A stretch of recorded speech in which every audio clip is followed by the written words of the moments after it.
দেশ তথা বিশ্ব দরবারে বাংলাকে ভুলভাবে উপস্থাপিত করছে এই বাংলা বিরোধীরা। বাংলার গৌরবকে নষ্ট করার প্রক্রিয়া চালাচ্ছে। যারা বাংলায় বসবাস করে না, বাংলা ভাষা জানে না, বাংলায় কথা বলতে জানে না, বাংলা পড়তে পারে না, যারা বাংলার হৃদস্পন্দনকে বোঝে না, তাদের বিরুদ্ধে আমাদের লড়তে হবে। এবং এই কারণেই আমি আজকে একটি বিশেষ উদ্যোগ চালু করছি, যার নাম হচ্ছে আমি বাংলার ডিজিটাল যোদ্ধা। এই ডিজিটাল যুগে জনগণের দ্বারা পরিচালিত এটি একটি বাহিনী বা একটা আর্মি বলা যেতে পারে, এমন এক বাহিনী যারা নতুন সৃষ্টিতে বিশ্বাস করেন।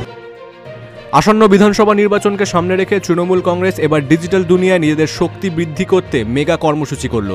দলের সর্বভারতীয় সাধারণ সম্পাদক অভিষেক বন্দ্যোপাধ্যায় আমি বাংলার ডিজিটাল যোদ্ধা নামে এক অভিনব উদ্যোগের সূচনা করেছেন।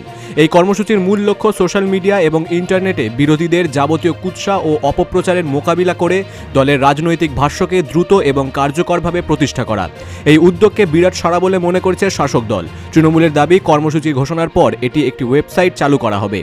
সেই ওয়েবসাইট চালু হওয়ার মাত্র 24 ঘন্টার মধ্যেই 50,000-এরও বেশি মানুষ নিজেদের নাম ডিজিটাল যোদ্ধা হিসেবে নথিভুক্ত করেছেন। এই বিপুল সাড়া তৃণমূল নেতৃত্বকে উৎসাহিত করেছে। কর্মসূচির সূচনায় তৃণমূলের সেনাপতি অভিষেক বন্দ্যোপাধ্যায় সমাজ মাধ্যমে একটি ভিডিও বার্তা দিয়েছেন। তিনি স্পষ্ট করে দেন, বাংলার রাজনৈতিক লড়াই এখন আর শুধু রাজপথ বা সদস্যদের গণ্ডিতে সীমাবদ্ধ নয়। তিনি বলেন, নানা মাধ্যমে লড়াই চলছে। রাজপথ সাংসদদের মতো সমাজ মাধ্যম এবং ডিজিটাল দুনিয়াও এখন লড়াইয়ের জায়গা হয়ে উঠেছে, যা রয়েছে মোবাইলের স্ক্রিনে, যেখানে প্রতিনিয়ত বাংলা বিরোধী কুৎসা ও অপপ্রচার করছে।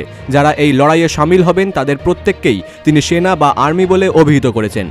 তৃণমূল সূত্রের খবর, এই কর্মসূচির মাধ্যমে দল একটি সুসংগঠিত ডিজিটাল বাহিনী তৈরি করতে চাইছে। প্রাথমিক পরিকল্পনা অনুযায়ী রাজ্যের প্রতি বুথ পিছু অন্তত 10 জন করে ডিজিটাল যোদ্ধা তৈরি করা হবে। ইতিমধ্যেই জেলায় জেলায় শুরু হয়েছে সেনা তৈরির কাজ। প্রতি বুথে বুথে নাম নথিভুক্তির কাজ চলছে। পিছিয়ে নেই হুগলির শ্রীরামপুরও। যুবদের মধ্যে আস্থা রেখে ফোনে ফোনে চলছে ডিজিটাল যোদ্ধা তৈরি। এই বিষয়ে শুভময় দাস বলেন, আমাদের সাংসদ, আমাদের নেতা, আমাদের সর্বভারতীয় তৃণমূল কংগ্রেসের সাধারণ সম্পাদক অভিষেক বন্দ্যোপাধ্যায়, তিনি ফেসবুকের মাধ্যমে এবং সোশ্যাল প্ল্যাটফর্মের মাধ্যমে, সোশ্যাল মিডিয়ার মাধ্যমে আমাদের নির্দেশ দিয়েছেন এবং নতুন কর্মসূচি বলুন বা নতুন প্রকল্প বলুন বা নতুন ভাবনা বলুন, যা খুশি বলতে পারেন, অভিষেক বন্দ্যোপাধ্যায় যে ঘোষণা গতকাল করেছেন, আমি বাংলার ডিজিটাল যোদ্ধা, সব কিছুকে ইস্যু করে একটা ফেক নিউজ, একটা ফেক ভিডিও বা বিভিন্ন মিথ্যাচার তারা কিন্তু যেরকম মানুষের মধ্যে করছে, সোশ্যালি করছে, ঠিক সেরকমই ডিজিটালিও করছে। মাঠে ময়দানে আমাদের নেতা নেত্রীরা, আমাদের দল যেরকম আমাদের নির্দেশ দেয় লড়াই করতে, আমরা ঠিক যেরকম লড়াই করি এবং অভিষেক বন্দ্যোপাধ্যায়ের নির্দেশ মতো ডিজিটালিও সমানভাবে লড়াই হবে এবং আমরা এই লড়াই করব। কারা হবেন এই যোদ্ধা? দলের তরফে জানানো হয়েছে, এই পদে তাদেরই আহ্বান জানানো হচ্ছে যারা মোবাইলের স্বচ্ছন্দ, প্রযুক্তি সম্পর্কে সম্যক ধারণা রয়েছে এবং রাজনৈতিক যুক্তিকে প্রতিষ্ঠিত করার ক্ষমতা রাখেন। ক্যামাক স্ট্রিট বিশেষভাবে তরুণ এবং নবীন প্রজন্মের উপর আস্থা রাখছে।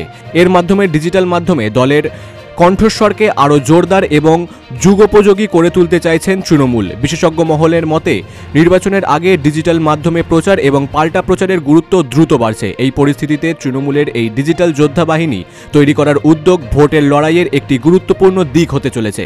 এই বিশাল সংখ্যক কর্মীদের সঠিক প্রশিক্ষণের মাধ্যমে বিরোধীদের মোকাবিলা করাই এখন তৃণমূলের সামনে বড় চ্যালেঞ্জ।